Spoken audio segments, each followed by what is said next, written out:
Bibim means mix in Korean, and bap means steamed rice. So bibimbap is literally you mix whatever you want with steamed rice and gochujang sauce. Gochujang is fermented Korean spicy pepper paste.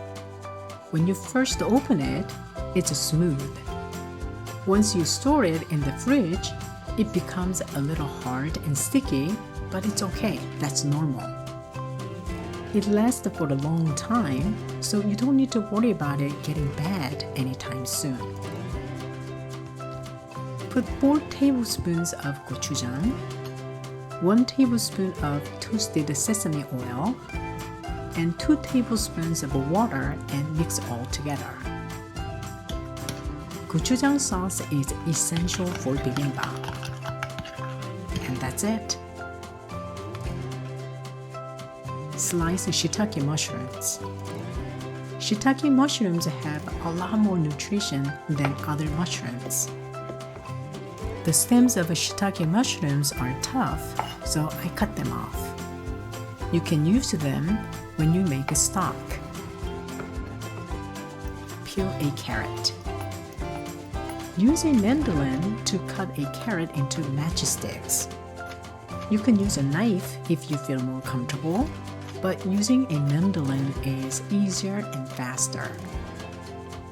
The blade is quite sharp, so you need to be very careful. We need about 2 cups. Let's cook. Put 2 big handfuls of washed mung bean sprouts in a pan and saute.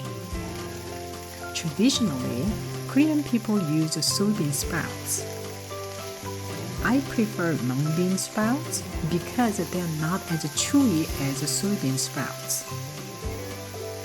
They also blanch them and then season, but I like to saute because it's easier and faster.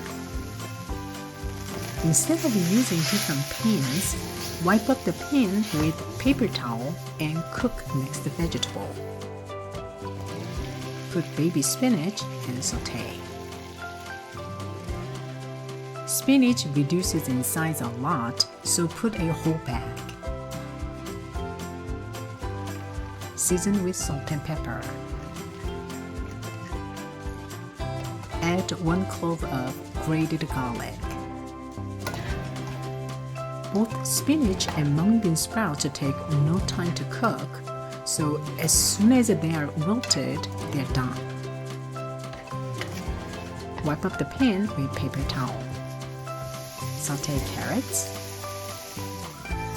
Saute mushrooms. Let's plate. Put steamed rice at the bottom of the bowl. Put a sunny side of egg for a nice presentation. Arrange vegetables. If you have leftover bulgogi meat, chop it into small pieces and serve as a topping. Bulgogi makes bibimbap much better. Finish plating with gochujang sauce. Enjoy your bibimbap!